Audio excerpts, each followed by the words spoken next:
Alright, what is going on, guys? Got another breakdown for UFC 283. This one's on the main card at welterweight. We got Gilbert Burns taking on Neil Magny. Burns a heavy favorite in his home country here, about 5-1 favorite. And he is older than Neil Magny. Hard to believe because Magny has so many fights under his belt. But yeah, Gilbert's been around for a long time, man. He used to fight at lightweight, so Neil Magny is going to have significant size advantages in this fight. About 9 inches in reach, and he's about 5 inches taller. But for Neil Magny, wins most of his fights by decision, by just being more fundamental than his opponents, just outworking him in these rounds. Very straight puncher, and he'll usually mix in some clinch work and win the fight that way. Very good in the clinch. He does struggle with grapplers, though. That has been a problem for him. He gets taken down, not easily, but he does give up fair amount of takedowns. I think his takedown defense is only about 60%, so not very good. Not horrible considering some of the grapplers he's gone up against, but he's going up against another tough one here. And yeah, he was submitted in his last fight against Shavkat Rakhmonov, was taken down and controlled fairly easily throughout that one. Was controlled a fair amount by Michael Chiesa in January of 2021 was when that one went down. Was submitted by RDA at one point, I believe it was an armbar, submitted by Damian Maia. So he has been submitted 4 or 5 times in his career. And again, he's going to have his work cut out for him here against Burns, who definitely has a high-level submission acumen. But yeah, Magny, one of the most active fighters over the last couple of years, has been loyal, been like a company man, just taking these fights and willing to fight the top dogs. Was training with Chimaev recently, was calling for a Chimaev fight, but ends up getting fed to Shavkat Rakhmonov. He was down to be fed to either one, but they ended up feeding him to Shavkat Rakhmonov, and now he's getting to train with Chimaev. And they leaked some video from that training session, and it was a short one, but it looked like Chimaev was controlling him on the ground pretty easily. And Magny said, "I fucked around and found out about the training session." So I mean, it is what it is. I think it's good that he's in there with like somebody like that preparing for this fight. He did pull off a great submission of his own in his last fight. Big win, taking out Daniel Rodriguez with a Darce choke. But for Gilbert Burns, big fight for him here. Of course, coming off the war with Khamzat Chimaev, been looking to get back in there. Really stepped up and fought Khamzat. Gave up his number 2 ranking in order to do it. And so, one of my favorite fights of the year. Hats off to Gilbert Burns for being a beast, but did take a lot of damage in that fight. It's been a fair amount of time, so it is what it is. But worth keeping in mind that he was like on a stretcher at the end of his last fight, so it is worth keeping in mind. He has taken a lot of damage recently, and he is 36. But he did pick up the win against Stephen Thompson. I believe that was a close fight odds wise. Very boring fight. Gilbert was able to just edge it out just a little bit by taking him down more, low output. And I think if Stephen Thompson just opened up a little bit more, not being afraid of the takedown so much, he would have won that one just on volume, because Gilbert didn't do a whole lot once he took him to the ground. But the other thing with Gilbert is he's like the reverse Colby Covington.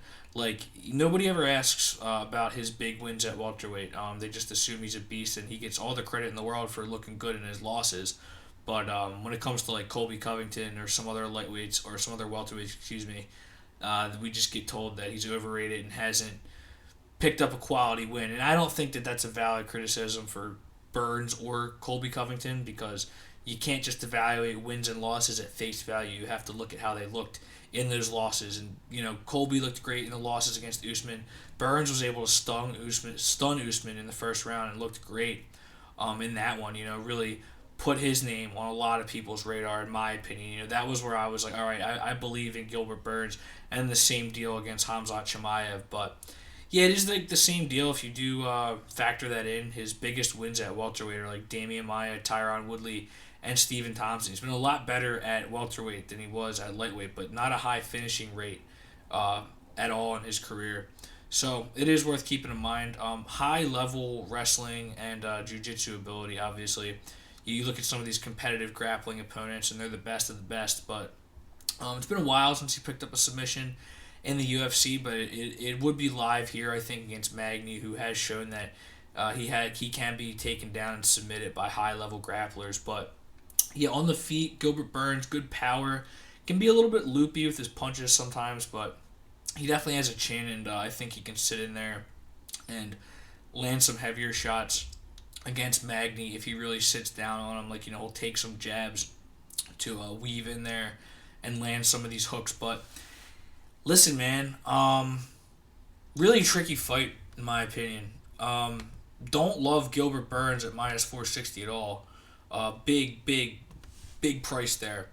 And this is something I'm definitely trying to do. I'm not trying to pick fights based on value, and that's not something I've ever tried to do. But I'm really trying to make sure that I don't do that because have done it a couple times recently. So I'm not chasing value in making this pick, but I'm going with Neil Magny, man. Call it a hunch. This is the craziest pick I've probably ever made on this channel. So again, I've seen some cappers out there, man, who make picks like this routinely. So just know that I am not the guy that just throws out darts all the time. But if you look and see, Gilbert Burns struggles with straight punches, which Magny definitely is. Usman, once he sat down that jab and stayed in his face, he was having a lot of success against Alexei Kunchenko back in the day. That was at welterweight, I believe. Kunchenko really sat down his punches in the third round and started checking Burns' kicks, had him immobilized from those check kicks, and almost won that fight. If that happened in the second round, Burns would have lost to Alexei Kunchenko. So I don't do MMA math, but I'm just saying it's it's a hole in the game. If you can just sit down these straight punches, it can create a lot of problems. And then Neil Magny has a big size advantage in this fight. It's gonna be very interesting to see what happens. I think if Neil Magny stays at range, he wins.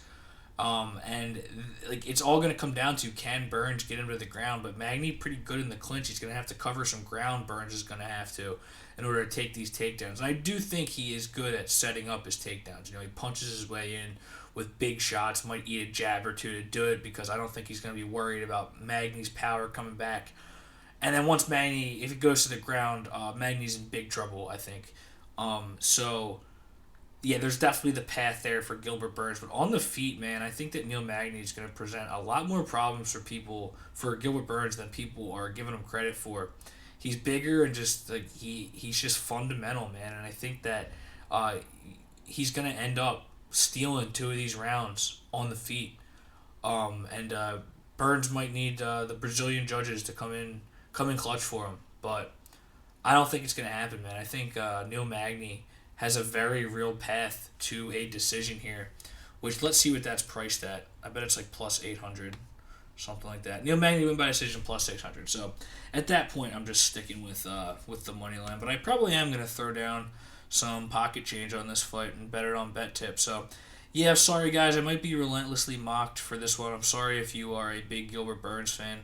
Just remember that if I'm wrong, you can come in and tell me that I'm an idiot on Sunday. But I do like Neil Magny, man. I can't overlook this. I've watched a lot of tape on this matchup to try to decide. And I'm taking a stab at Neil Magny for a big upset here. So thanks for watching, guys. Sure, subscribe and take it easy.